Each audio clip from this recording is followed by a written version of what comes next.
الحمد لله نحمده ونستعينه ونستغفره ونؤمن به ونتوكل عليه ونعوذ بالله من شرور أنفسنا ومن سيئات أعمالنا من يهده الله فلا مضل له ومن يضلله فلا هادي له ونشهد أن لا إله إلا الله وحده لا شريك له ونشهد أن سيدنا ومولانا وملجأنا ومأوانا محمدا عبده ورسوله صلى الله تعالى عليه وعلى آله وأصحابه أجمعين.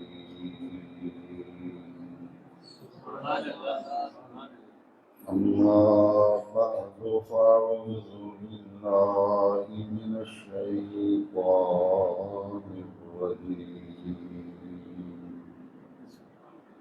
بسم الله الرحمن الرحيم.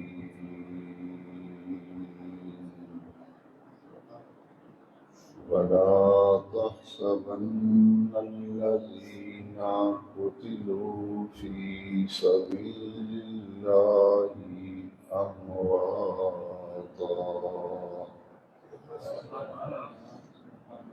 بل أحياء عند ربهم يرزقون. صدق الله مولانا العظيم. قد قال الله تبارك وتعالى عز وجل في شان حبيبه ونبيه مخبرا وآمرا: إن الله وملائكته يصلون على النبي يا أيها الذين آمنوا صلوا عليه وسلموا تسليما. الصلاة والسلام عليك يا سيدي يا رسول الله وعلى آلك وأصحابك يا سيدي يا خاتم النبيين.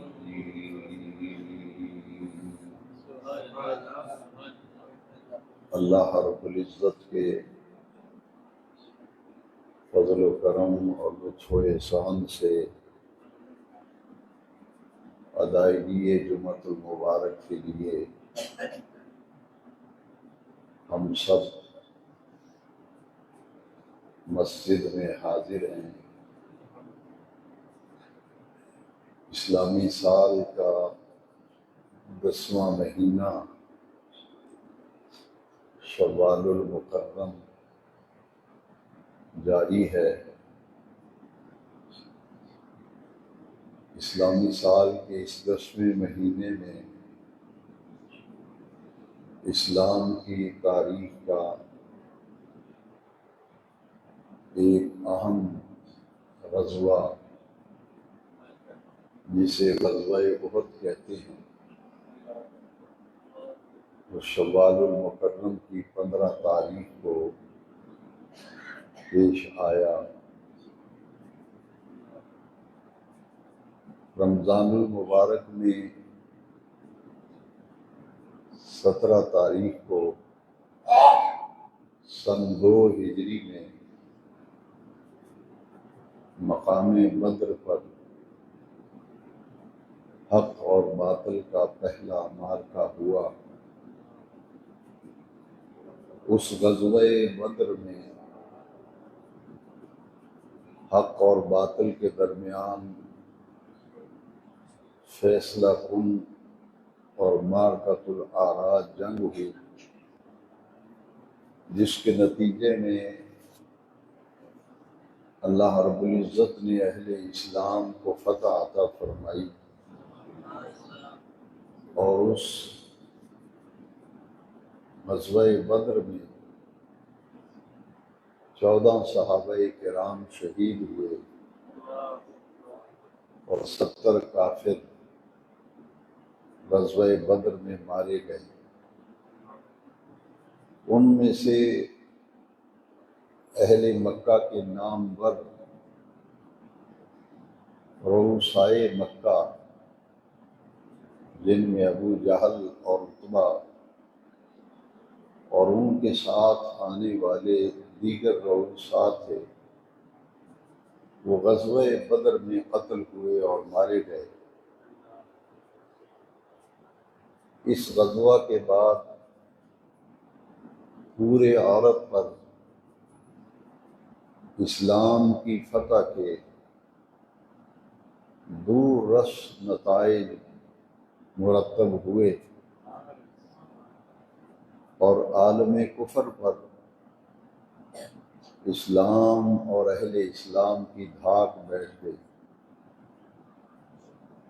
مکہ شریف میں کوئی ایسا گھر باقی نہ بچا تھا جس کا کوئی فرد بدر میں قتل نہ ہوا۔ اہل مکہ نے انتقام لینے کے لیے مدینہ منورہ پر چڑھائی کا ارادہ کیا اور اس کے لیے پوری تیاری کی۔ 1 سال کی بھرپور تیاری کے بعد سن 3 ہجری میں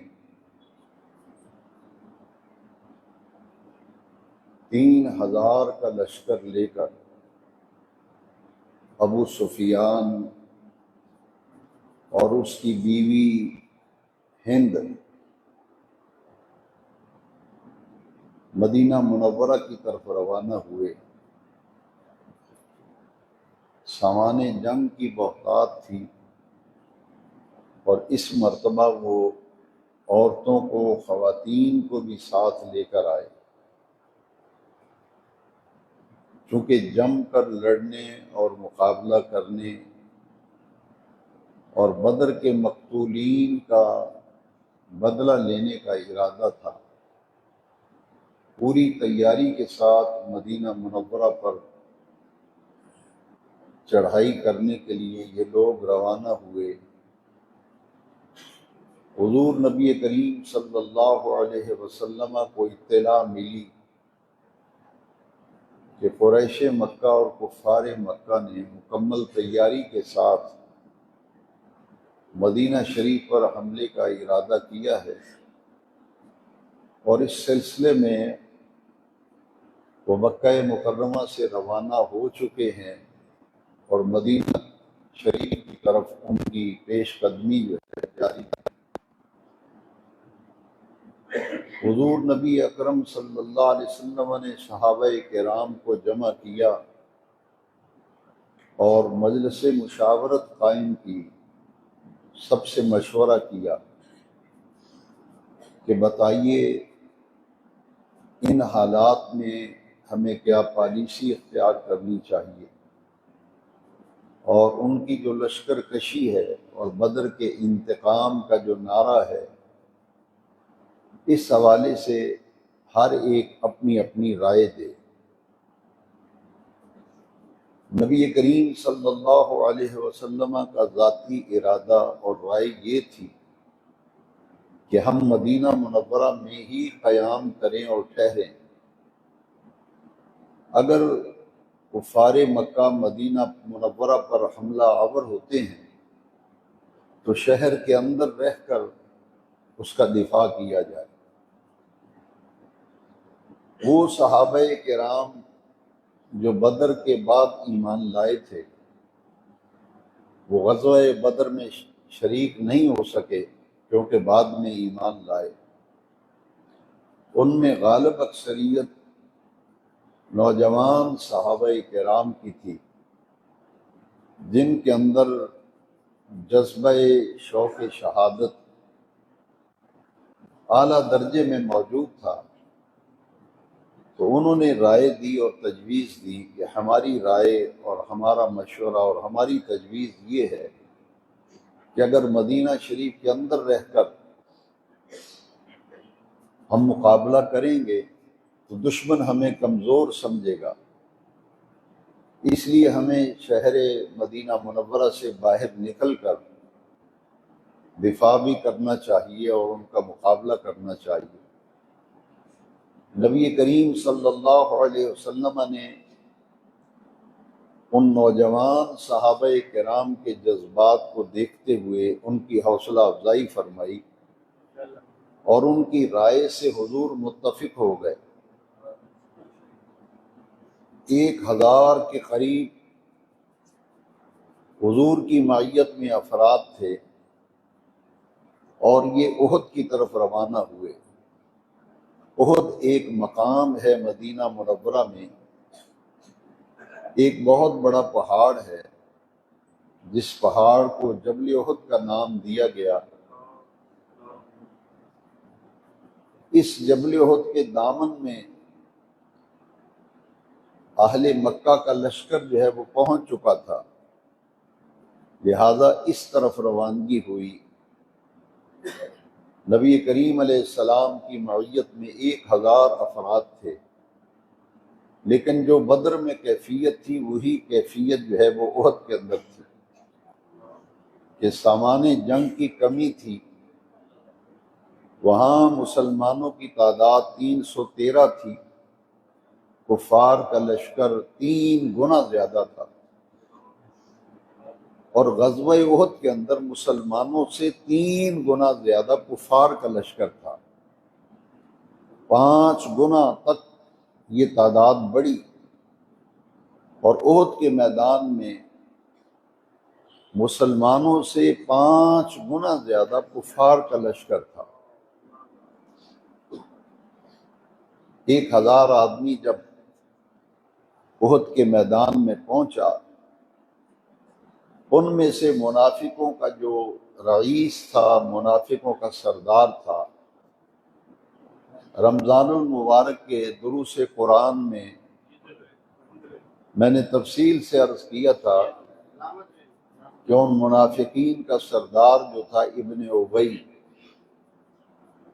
جب حضور احد میں پہنچے تو یہ کلمہ بھی پڑھتا تھا، نماز بھی پڑھتا تھا، لیکن اندر سے حضور کو نہیں مانتا تھا، حضور کی مخالفت کرتا تھا، عداوت و دشمنی میں رہتا تھا۔ 300 منافق تھے، 1000 کا لشکر ہے، جن میں 300 منافق ابن ابی کے ساتھ تھے۔ عین موقع کے اوپر میدان میں پہنچ کر اس نے کہا کہ نبی کریم صلی اللہ علیہ وسلم نے میری بات نہیں مانی، یہ کل کے چھوکروں کی حضور نے بات مانی ہے، میری بات کو اہمیت نہیں دی، میری بات مانی نہیں گئی، اس لیے میں واپس جاتا ہوں۔ تو عبداللہ ابن ابی رئیس المنافقین 300 آدمیوں کو لے کر احد کے میدان سے واپس چلا گیا۔ منافقین یہاں بھی بے نقاب ہوئے اور عین موقع پر میدان جنگ میں حضور کو چھوڑ کر یہ چلا گیا۔ 300 آدمی اس کے ساتھ تھے۔ مدینہ منورہ کے 2 قبیلے تھے اور دونوں قبیلے دل و جان سے نبی کریم علیہ السلام کے فدائی تھے، لیکن کچھ بشری تقاضے ہوا کرتے ہیں۔ 1000 آدمیوں سے 300 آدمی جب نکل کر الگ ہو کے واپس چلا جائے تو ان دونوں قبیلوں کے دلوں پر کچھ اثر ہو گیا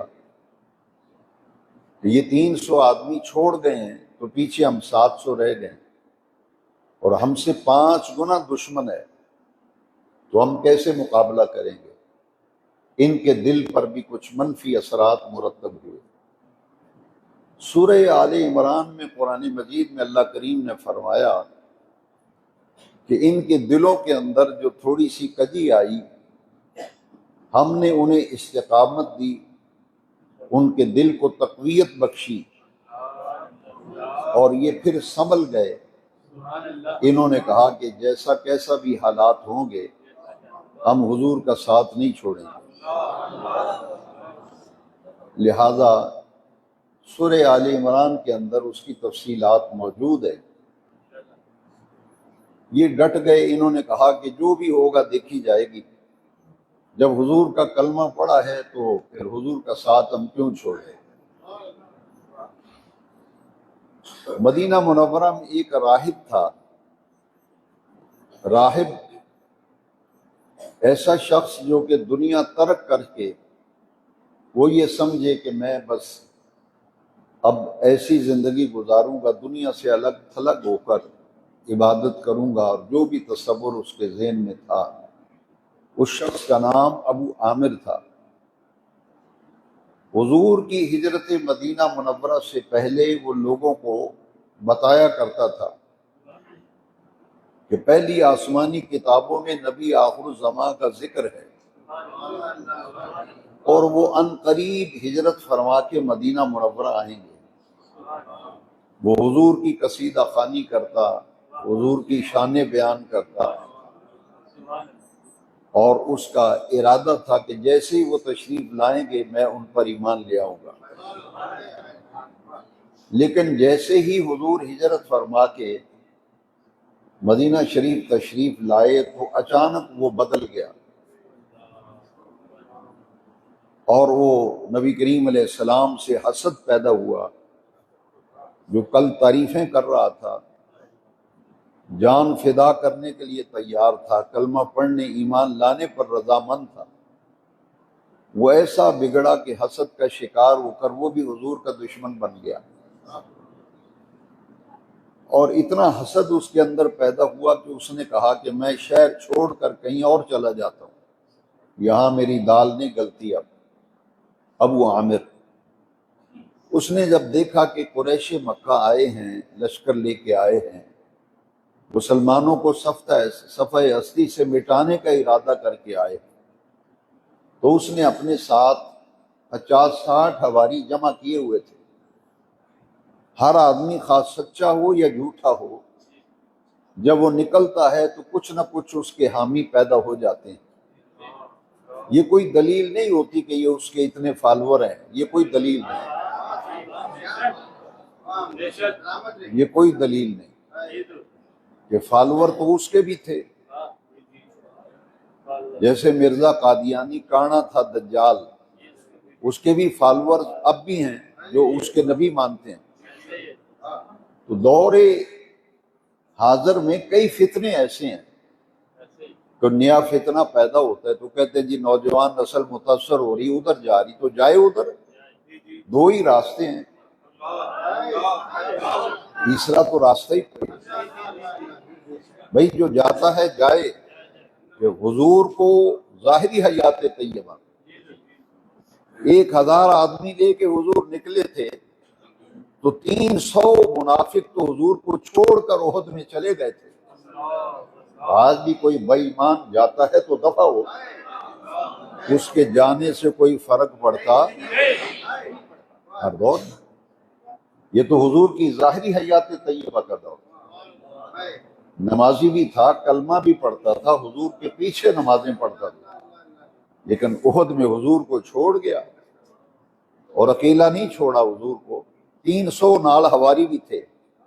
اور اسی طرح ابو عامر جو ہے، اس نے 50-60 آدمی جمع کر لیے، ادھر ادھر سے گھیر گار کے، کہانیاں سنا سنا کر انہیں اکٹھا کر لیا۔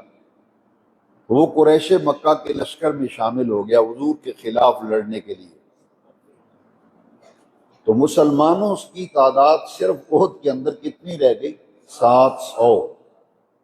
5 گنا زیادہ کفار کا لشکر تھا، اور ان کا جو لشکر لے کر آنے والا کمانڈر ان چیف تھا وہ ابو سفیان تھا، اور اس کی بیوی جو ہے وہ ہند تھی۔ انہوں نے ارادہ کیا تھا کہ ہم نے بدر میں اپنے مارے جانے والے مقتولین کا بدلہ لینا ہے، اور میں نے پہلے عرض کیا کہ کوئی گھر مکہ شریف میں ایسا نہیں بچا تھا جس کا کوئی آدمی بدر میں قتل نہ ہوا، لہذا ہر گھر نے حصہ دیا، چندہ دیا، سامان جنگ کے لیے تعاون کیا، اور وہ لے کر کے احد کے میدان میں جمع ہو گئے۔ حضور نبی کریم علیہ السلام کی معیت میں 700 جاں صحابہ کرام تھے، 5 گنا لشکر سے مقابلہ۔ تو سب سے پہلے کفار کے لشکر سے مبارزت کی گئی کہ ہے کوئی ہمارے مقابلے میں آنے والا۔ جیسے بدر کے اندر حضرت سیدنا علی المرتضیٰ کرم اللہ تعالی وجہ الکریم میدان میں نکلے تھے اور مقابلہ کیا تھا، اسی طرح احد کے میدان میں بھی حضرت سیدنا علی المرتضیٰ کرم اللہ تعالی وجہ الکریم، سیدنا حمزہ بن عبد المطلب، عبداللہ بن جہش، حضرت مصعب بن عمیر، اور حضرت انس بن نضر رضی اللہ تعالیٰ عنہ حضور کے صحابی، جلیل القدر صحابہ میدان میں نکلے، اور بڑی گھمسان کی لڑائی ہوئی، گھمسان کا مارکا ہوا۔ دیکھتے ہی دیکھتے کہ حضرت علی کے مقابلے میں جو مد مقابل تھا، آپ نے ایک تلوار سے ہی اس کا کام تمام کر دیا۔ اور ادھر جبل احد کے بالکل دوسری طرف ایک بلند ٹیلہ تھا، جس کو آج بھی زیارت کرنے والے زائرین مدینہ منورہ جبل رمات کے نام سے جانتے ہیں۔ اس ٹیلے کے اوپر حضور نے 50 تیر انداز کھڑے کیے، کیونکہ اس طرف ایک درہ تھا جہاں سے دشمن حملہ کر سکتا تھا۔ تو نبی کریم صلی اللہ علیہ وسلم نے دفاعی پوزیشن میں 50 تیر انداز وہاں متعین کیے، مقرر کیے، اور حضور نے حکم دیا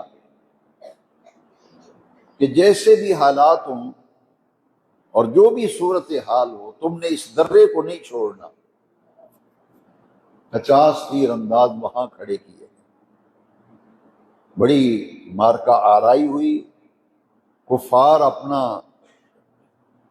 سامان جنگ میدان میں چھوڑ کر بھاگنے لگے، اور مسلمان ان کا تعاقب کر رہے تھے۔ میدان چھوڑ کر کفار بھاگنے لگے۔ یہ جو درے کے اوپر 50 آدمی تھے، اور ظاہر بات ہے کہ ان کا ایک کمانڈر حضور نے مقرر کیا تھا، علاقائی کمانڈر جسے کہہ لیں۔ انہوں نے کہا کہ چونکہ مسلمانوں کے ہاتھ میدان آ رہا ہے، کفار بھاگ رہے ہیں، لہذا ہمیں نیچے اتر کر مال غنیمت جو ہے وہ جمع کرنا چاہیے۔ اور یہ درہ چھوڑ کر 35 افراد جو ہیں وہ نیچے اتر آئے، 15 افراد جو ہیں وہ اوپر کھڑے رہے۔ انہوں نے کہا کہ ہم تو نہیں جاتے، حضور نے یہاں کھڑے رہنے کا ہمیں حکم دیا ہے، اب ہم تو نہیں نیچے اتریں گے، ہم تصور نہیں کر سکتے۔ اور جو 35 اترے تھے انہوں نے کہا کہ چونکہ حضور کا یہ مدعا تھا، اب تو فتح ہو گئی، لہذا اب خطرہ ٹل گیا، لہذا ہمیں نیچے اترنا چاہیے۔ بڑی گھمسان کی لڑائی، اور مسلمانوں کے ہاتھ میدان آ گیا۔ لیکن خالد بن ولید جو مسلمان نہیں تھے ابھی غزوہ احد میں، وہ قریش مکہ کی طرف سے آئے تھے، اور ابو جہل کا بیٹا اکرمہ جو بعد میں فتح مکہ کے موقع پر مسلمان ہو گئے، حضور کے صحابی بن گئے۔ لیکن غزوہ احد میں معاملہ یہ تھا کہ وہ مسلمان نہیں تھے، خالد بن ولید بھی ابھی ایمان نہیں لائے تھے۔ انہوں نے 3 مرتبہ حملہ کرنے کی کوشش کی اس درے سے، لیکن وہ جو 50 تیر انداز تھے وہ اوپر سے تیر برساتے تھے تو یہ واپس مڑ جاتے تھے۔ لیکن جب درہ خالی ہو گیا، 35 افراد نیچے اتر گئے اور اوپر 15 آدمی کھڑے تھے، اب انہوں نے دیکھا کہ درہ خالی ہے، تو خالد بن ولید نے صفوں کو ترتیب دیا اور بڑے منظم انداز میں عقب کی پیچھے کی طرف سے حملہ کیا۔ مسلمانوں کا رخ ادھر تھا جبل احد کی طرف، پیچھے سے اتنا زوردار حملہ ہوا کہ بے خبری میں حملہ ہو گیا، اور جب حملہ ہوا تو بھگدڑ مچ گئی، کوئی پتہ نہیں چل رہا تھا کہ مسلمان کون ہے کافر کون ہے۔ اس قدر افراتفری مچی، بلکہ اس دوران ایک بڑا ہی دل خراش واقعہ پیش آیا۔ حضرت حذیفہ بن یمان رضی اللہ تعالیٰ عنہ حضور کے جلیل القدر صحابی ہیں، آپ نے اکثر بیانات میں ان کا نام سنا، حضرت حذیفہ بن یمان رضی اللہ عنہ۔ ان کے والد جو حضرت یمان تھے وہ بھی حضور کے صحابی تھے رضی اللہ عنہ۔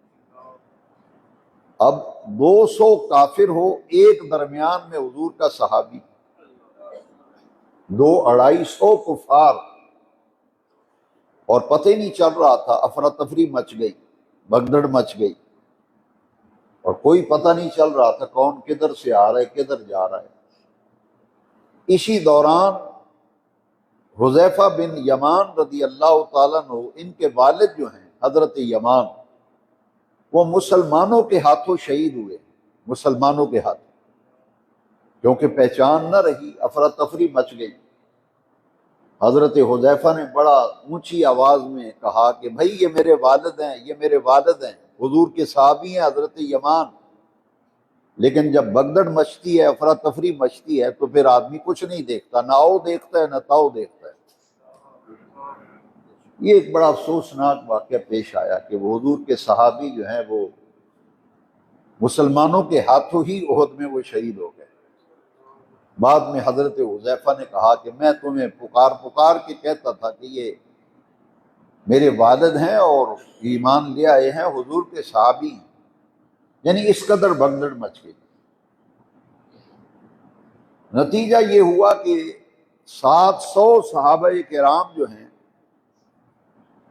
حضور کے ساتھ آنے والا، یہ افراتفری کی وجہ سے کچھ ادھر نکل گئے کچھ ادھر نکل گئے، اور صرف 70 صحابہ کرام ایسے تھے، 70 صحابہ کرام جنہوں نے حضور کو اپنے گھیرے میں لے لیا تھا، کیونکہ جب یہ بھگدڑ مچی تو ابو سفیان اور ہند نامی عورت جو ابو سفیان کی بیوی ہے، اور ابو جہل کا بیٹا اکرمہ، انہوں نے پورا پریشر ڈالا کہ کسی طرح سے حضور کو قتل کر دیا جائے، لہذا سارا لشکر جو ہے اس کا ٹارگٹ جو ہے وہ حضور کی ذات تھی۔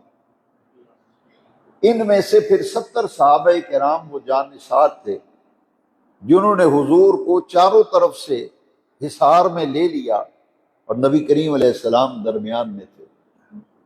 ایک بڑی بہادر دلیر خاتون تھی جن کا نام افرا تھا، حضور کی صحابیہ تھی۔ انہوں نے حضور کی طرف اپنا چہرہ کر لیا اور اپنی پشت جو ہے وہ کفار کی طرف کی، تاکہ جتنے تیر حضور کی طرف چلائے جائیں تو وہ حضور کو تیر نہ لگے، وہ میری پشت پہ لگے جا کر۔ ایک حضور کے صحابی حضرت انس بن مالک رضی اللہ تعالیٰ عنہ، آپ نے ان کا نام سنا ہے، ان کا نام ان کے چچا کے نام پہ رکھا گیا تھا، حضرت انس بن مالک رضی اللہ تعالیٰ۔ 10 سال حضور کی خدمت میں رہے، یہ نو عمر تھے، بچے تھے۔ ان کا نام ان کے چچا کے نام پہ رکھا گیا، جن کا نام تھا انس بن نضر رضی اللہ تعالی۔ یہ حضور کے صحابی تھے، اور میدان احد کے اندر یہ حضور کے سامنے کھڑے ہو گئے تاکہ جو تیر آئے میرے جسم پہ لگے، حضور کی طرف نہ جائے۔ ایسا محبت کا جذبہ حضور کے ساتھ کہ جب غزوہ احد ختم ہوا تو ان کے جسم پر 80 زخم تھے، 80 تیروں کے زخم ان کے جسم پہ تھے۔ یہ 80 تیر وہ تھے جو حضور کی طرف چلائے گئے، لیکن صحابی رسول حضرت انس بن نضر رضی اللہ تعالیٰ عنہ نے 80 تیروں کے زخم اپنے جسم پہ برداشت کی۔ پھر حضور نے اپنی تلوار مبارک فضا میں لہرائی۔ حضور نے فرمایا کون ہے جو اس تلوار کا حق ادا کرے؟ جو اس تلوار کا حق ادا کرے گا اس کو میں اپنی تلوار دوں گا۔ حضرت ابو دجانہ وہ خوش نصیب صحابی ہیں رضی اللہ تعالیٰ جن کو حضور نے غزوہ احد میں اپنی تلوار عطا کی۔ انہوں نے کہا حضور میں اس تلوار کا حق ادا کروں گا۔ پوچھا اس کا حق کیا ہے؟ حضور نے فرمایا اس سے جہاد و قتال کرو یہاں تک کہ یہ تلوار ٹیڑھی ہو جائے، یہ اس کا حق ہے۔ حضرت ابو دجانہ رضی اللہ تعالیٰ نے وہ تلوار لہرائی، اور طلحہ نامی ایک شخص تھا جو کفار کی لشکر میں تھا، وہ حضرت ابو دجانہ کے سامنے آیا اور آپ نے تلوار کے ایک ہی بار سے اسے واصل جہنم کر دیا۔ یہ ابو دجانہ، یہ جو ابو سفیان کی بیوی ہے ہند،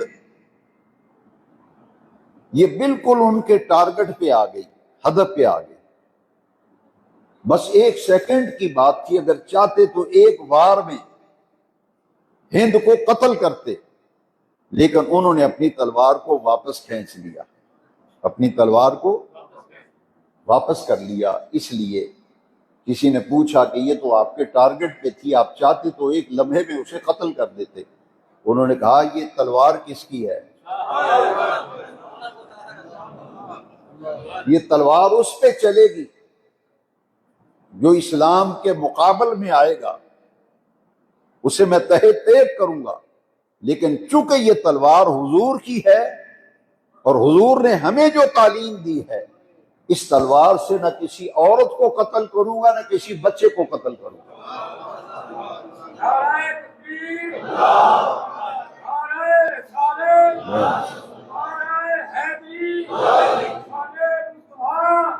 آج کہتے مسلمان دہشت گرد ہے، ذرا سوچئے، اسلام کی تلوار جب بھی اٹھی ہے دفاع میں اٹھی ہے، یا ان لوگوں کے خلاف اٹھی ہے جو اسلام کے مقابل لڑنے کے لیے آئے۔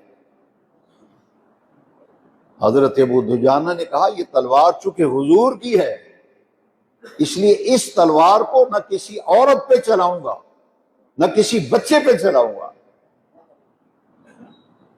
یہی وجہ ہے کہ غزوہ احد کے اندر بہت سے ایسے واقعات پیش آئے جن میں سے یہ ایک اہم ترین واقعہ تھا، اور یہ اسلام کی تعلیم کا ذروہ اولیہ تھا کہ عورتوں کو جب جنگ ہوگی تو عورتوں کو کچھ نہیں کہا جائے گا، بچوں کو کچھ نہیں کہا جائے گا، بوڑھوں کو کچھ نہیں کہا جائے گا، فصلوں کو نقصان نہیں پہنچایا جائے گا، اور جو پھلوں والے باغات ہیں ان کو نقصان نہیں پہنچایا جائے گا۔ لہٰذا یہ ابو دجانہ جو ہیں انہوں نے حضور کی تلوار لی اور اس کا حق ادا کیا۔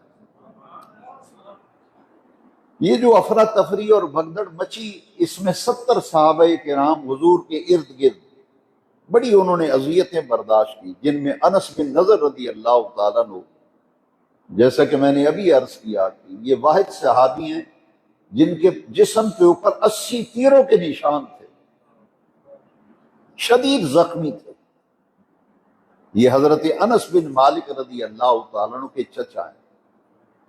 اس بھگدڑ میں نبی کریم صلی اللہ تعالی علیہ وسلم کو بھی زخم مبارک آیا، آپ کے رخسار اقدس پر زخم آیا۔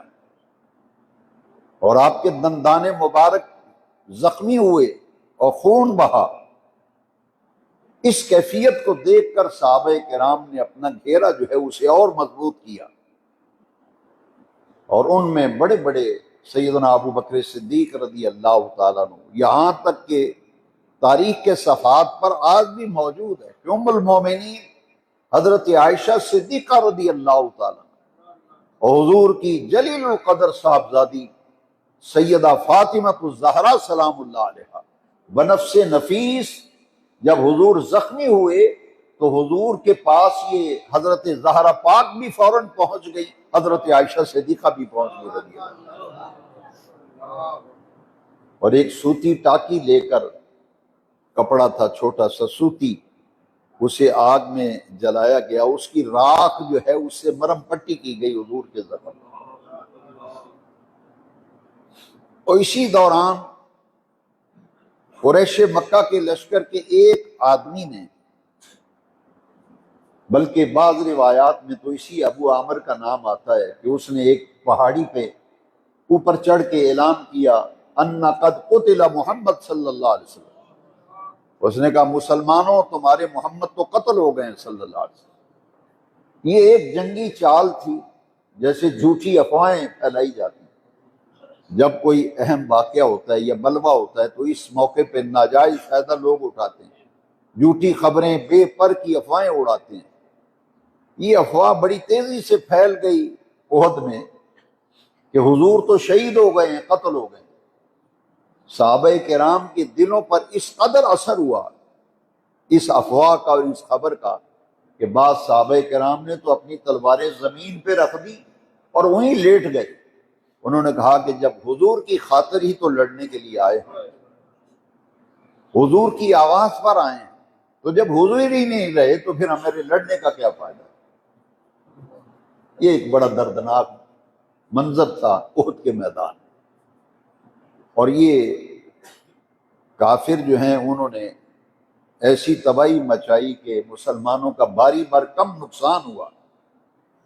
اسی کشمکش میں، گتھم گتھا ہونے میں 70 جلیل القدر صحابہ کرام احد میں شہید ہو گئے، 70 صحابہ، ان میں حضرت عبداللہ بن جحش، حضرت مصعب بن عمیر جو اسلام کا جھنڈا اٹھائے ہوئے تھے، یہ علم بردار تھے۔ ہر جنگ کے اندر ایک فوجی ایسا ہوتا تھا جس کے ہاتھ میں پرچم ہوتا تھا۔ احد میں جو پرچم ہے یہ حضرت مصعب بن عمیر کے ہاتھ میں تھا۔ یہ شدید زخمی ہو کے گرے، یہاں تک کہ جھنڈا نیچے گر گیا اور آپ شہید ہو گئے۔ تو جب جھنڈا نیچے گرا تو نبی کریم علیہ السلام نے حضرت مولا علی کو آواز دی، فرمایا کہ اے علی جلدی سے اس جھنڈے کو اٹھا لو، یہ جھنڈا آپ اٹھا لو۔ تو سیدنا علی المرتضیٰ کرم اللہ تعالیٰ وجہ کریم اس جھنڈے کو لے کر آپ نے فضا میں بلند کیا۔ جب مایوسی پھیل گئی کہ حضور شہید ہو گئے ہیں، قتل ہو گئے ہیں معاذ اللہ، لہذا افراتفری مچ گئی، مسلمان ہمت ہار گئے۔ اسی کشمکش میں 70 صحابہ شہید ہوئے، یہاں تک کہ امیر حمزہ رضی اللہ تعالیٰ جن کی شہادت کا تفصیلی تذکرہ جیسا کہ مسجد کمیٹی نے اعلان کیا ہے کہ نماز مغرب کے بعد اسی پیر کو شہادت سیدنا امیر حمزہ جو غزوہ احد میں شہید ہوئے ہیں، یہ حضور کے پیارے چچا، یہ غزوہ احد کے ہیرو تھے حضرت امیر حمزہ۔ ہر جنگ کا کوئی نہ کوئی ہیرو ہوتا ہے۔ تاریخ اسلام کا مطالعہ کریں، حضور کے پیارے چچا سیدنا حمزہ بن عبد المطلب یہ غزوہ احد کے ہیرو تھے۔ ان کی شہادت اور ان کے تفصیلی حالات و واقعات انشاءاللہ پیر کے روز نماز مغرب کے بعد میں عرض کروں گا اسی مسجد میں۔ اور ایک صحابی تھے حضرت انس بن مالک رضی اللہ تعالیٰ عنہ، جنہوں نے حضور کو دیکھا کہ مولا علی حضور کو کندھوں پہ اٹھا کے پہاڑی کے اوپر چڑھ رہے ہیں۔ انہوں نے جب دیکھا تو وہ ایک بلند جگہ پہ کھڑے ہو گئے، انہوں نے کہا یا معاشر المسلمین، اور حضور کے غلاموں کیوں ہمت ہارے ہو، اٹھو، دلیر بنو، تلواریں اٹھاؤ، میدان میں اترو۔ میں نے خود اپنی آنکھوں سے دیکھا ہے کہ ہمارے آقا کریم علیہ السلام نہ قتل ہوئے ہیں نہ شہید ہوئے ہیں، بحمد اللہ تعالی بنفس نفیس۔ میں نے اپنی آنکھوں سے حضور کو دیکھا، مولا علی کندھوں پہ اٹھا کر حضور کو جبل احد کے اوپر چڑھ رہے تھے۔ بس اسی میں پھر مسلمانوں میں ہمت ہوئی، جذبہ پیدا ہوا۔ وہ جو تلواریں نیچے رکھی ہوئی تھی وہ پکڑ لیں اور نئے جذبے کے ساتھ میدان میں اترے، یہاں تک کہ کفار مکہ کی دوڑیں لگ گئی، وہ تلواریں پھینکنے لگے اور بھاگنے لگے، اور اللہ رب العزت نے اس عظیمت اور پریشانی کے بعد مسلمانوں کو ایسی فتح عطا فرمائی۔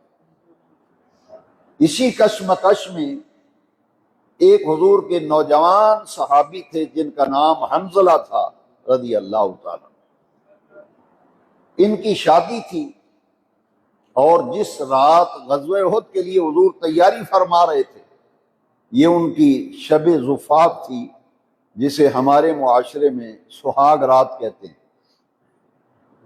یہ ان کی سہاگ رات تھی، اپنی بیوی کے پاس تھے۔ جب سحری کا وقت ہوا تو اعلان ہو گیا مدینہ شریف کی گلیوں میں کہ حضور نے بلایا ہے، نکلو جہاد و قتال کے لیے، لشکر اسلام روانہ ہونے والا ہے، جلدی پہنچو مسجد نبوی میں۔ سب صحابہ جمع ہونے لگے۔ جیسے ہی حنظلہ نے، جو اپنی بیوی کے پاس تھے، شب زفاف تھی، انہوں نے فوراً جنگی لباس پہنا اور اسلحہ زیب تن کیا۔ جب جانے لگے تو بیوی نے دامن پکڑ لیا۔ بیوی نے کہا کہاں جا رہے ہو؟ انہوں نے کہا کہ حضور کی طرف سے بلاوا آ گیا، اب میں جہاد و قتال کے لیے جا رہا ہوں۔ اب بیوی کہنے لگی اگر تم نے جہاد و قتال ہی کرنا تھا تو پھر شادی کیوں کی ہے؟ اور پھر شہادت، جہاد، قتال کے بڑے موقع ملیں گے، ابھی تو ہم جوان ہیں، ہماری شادی کی پہلی رات ہے، ہماری کچھ خواہشات ہیں، کچھ تمنائیں ہیں، لہٰذا اگر تم نے سب کچھ یہ کرنا تھا تو پھر شادی کیوں کی ہے؟ انہوں نے کہا کہ میں تجھے چھوڑ سکتا ہوں، اپنا سہاگ قربان کر سکتا ہوں، سب کچھ چھوڑ سکتا ہوں، اور تجھ جیسی 70 حسینائیں اگر مل جائیں۔ انہوں نے کہا کہ میری طرف دیکھو، میں کتنی حسین عورت ہوں، تم مجھے چھوڑ کے جا رہے ہو؟ انہوں نے کہا 70 حسین عورتیں بھی ہوں تو میں جب آقا کا بلاوا آ گیا تو پھر میں حضور کی بات پر عمل کرتے ہوئے اسی وقت جاؤں گا۔ بیوی نے کہا میں تیرا امتحان لے رہی تھی، وہ بھی حضور کے صحابیہ تھی۔ انہوں نے کہا میں تیرا امتحان لے رہی تھی، شکر ہے جاؤ اللہ کے سپرد، اور میں دعا کرتی ہوں کہ تجھے اللہ تبارک و تعالیٰ پیارے نبی کریم پہ قربان ہونے کا موقع دے دے، تیری یہ خواہش پوری ہو۔ اب میاں بیوی میں جو تعلقات ہوتے ہیں وہ قائم ہو چکے تھے، ان پہ غسل فرض تھا، لیکن غسل نہیں کیا۔ میاں بیوی ملے، زفاف، سب کچھ معاملات ہوئے، مگر غسل نہیں کیا، اس لیے کہ اگر غسل پانی بھروں گا، اس زمانے میں یہ موٹر پمپ تھوڑا ہی تھا کہ بٹن دبائیں گے پانی چلے گا، وہ تو پانی بھر کے لانا پڑتا تھا۔ انہوں نے کہا کہ پانی بھر کے لاؤں گا، غسل کروں گا، اتنی دیر میں اگر لشکر روانہ ہو گیا تو میں تو پیچھے رہ جاؤں گا۔ اتنا بھی برداشت نہیں کیا کہ جو غسل فرض ہے، غسل جنابت، وہ غسل ہی کر لوں، وہ بھی نہیں کیا۔ گئے اور لشکر میں تیار ہو کے شامل ہو گئے، حضور کا لشکر روانہ ہو رہا تھا، یہ احد میں شہید ہو گئے۔ جب شہید ہوئے تو 70 شہداء، جیسے کہ میں نے عرض کیا کہ 70 شہید ہوئے، سب کی لاشیں جمع کی گئی نماز جنازہ کے لیے۔ حضور سے صحابہ نے کہا حضور سب کی لاشیں موجود ہیں، مگر ایک نوجوان صحابی جس کی کل شادی تھی اور رات سہاگ کی تھی، اس کی لاش نہیں مل رہی، باقی 69 لاشیں موجود ہیں، 17ویں لاش ہی نہیں مل رہی۔ میرے آقا نے یوں کر کے دیکھا، یوں کر کے دیکھا تو حضور نے فرمایا وہ دیکھو ملائکہ ایک تخت پر حنظلہ کو غسل دے کر لا رہے ہیں، غسل دے کے لا رہے ہیں۔ حضور نے فرمایا جاؤ، فرشتوں نے غسل دیا ہے اور اس کی لاش آ گئی ہے، جا کے اٹھا کے لے آؤ۔ صحابہ دوڑے کہ حضور نے فرمایا فرشتوں نے غسل دیا ہے اور تخت پہ لے کے آ رہے ہیں۔ انہوں نے اپنی آنکھوں سے دیکھا کہ ان کے گیسوئے مبارک سے پانی کے قطرے گر رہے تھے، داڑھی سے پانی کے قطرے گر رہے تھے۔ حضور نے فرمایا یہ غسیل الملائکہ، فرشتوں نے غسل دیا، ان کی شب زفاف تھی، ان پہ غسل فرض تھا، واجب تھا۔ غسل اس لیے نہیں کیا کہ لشکر اسلام روانہ ہو گیا تو میں پیچھے نہ رہ جاؤں، اتنی بھی تاخیر برداشت نہیں کی۔ پھر رب نے ان کی شہادت کو ایسے قبول کیا کہ غسل دینے کے لیے ملائکہ کو بھیجا۔ یہ احد کے وہ شہید ہیں جن کو کہتے ہیں غسیل الملائکہ۔ پھر حضرت سعد ابن ابی وقاص رضی اللہ عنہ، یہ عشرہ مبشرہ میں سے ہے اور ان کا مزار شریف چائنا کے اندر ہے۔ حضرت سعد ابن ابی وقاص رضی اللہ عنہ یہ عشرہ مبشرہ میں سے ہیں، 10 صحابہ جن کو حضور نے جنت کی بشارت۔ غزوہ احد کے اندر یہ تیر چلاتے تھے، حضور انہیں تیر پکڑاتے تھے، یہ تیر چلاتے تھے، اور حضور اتنے خوش ہوئے کہ حضرت سعد کو دیکھ کر، ان کی تیر اندازی کو دیکھ کر، ان کے جہاد و قتال کی کیفیات کو دیکھ کر، میرے آقا رحمت کائنات ناطق وحی رسول الثقلین اتنے خوش ہوئے، فرمایا فدا کا ابی و امی یا سعد، اے سعد میرے ماں باپ تجھ پہ قربان، میرے ماں باپ تجھ پہ قربان۔ یہ پوری کائنات حضور کے لیے یہ لفظ استعمال کرتی ہے، فدا کا ابی و امی یا سعد، حضور میرے ماں باپ آپ پہ قربان۔ یہ غزوہ احد کا عظیم سپوت اور مجاہد سعد ابن ابی وقاص، جن کو آمنہ کے لال نے فرمایا اے سعد میرے ماں باپ تجھ پہ قربان۔ یہ غزوہ احد اسلام کا ایک بڑا عظیم واقعہ ہے۔ انشاءاللہ پیر کو، جیسا کہ مسجد کمیٹی نے اعلان کیا ہے کہ اب کی یہ محفل جو ہے مغرب سے عشاء تک ہوگی، اور جو وقت بھی بچا، وقت مختصر ہوتا ہے، ثنا خان بھی ہمارے ماشاءاللہ کافی ہوتے ہیں، تو جتنا وقت بچا اس میں میں کوشش کروں گا کہ اس دن میں شہادت سیدنا امیر حمزہ رضی اللہ تعالیٰ، یہ غزوہ احد کے ہیرو ہیں، اور ان کی شہادت بڑی دردناک تاریخ، آپ تاریخ اسلام کھولیں گے نا تو جہاں 15 شوال، یہ کل پرسوں کا دن جو گزرا ہے 15 شوال، یہ حضرت امیر حمزہ کی شہادت کا دن ہے۔ تو ہماری چونکہ ماہانہ محفل ذکر تیسرے پیر کو ہوتی ہے تو محفل بھی اسی موقع پہ یوم شہادت سیدنا امیر حمزہ بنایا جائے گا انشاءاللہ۔ تفصیلی حالات و واقعات اور غزوہ احد کی جو باتیں چند رہ گئی ہیں انشاءاللہ اس پر بھی اسی دن بات ہوگی۔ اب چونکہ وقت ختم ہو گیا، یہ سورہ آل عمران کے اندر غزوہ احد کے تفصیلی واقعات ہیں، خاص طور پر سورہ آل عمران کی آیت نمبر 152 ہے، 152 نمبر آیت، اس پر درس قرآن بھی ہوگا اور تفصیلی واقعات بیان کیے جائیں گے۔ وآخر دعوانا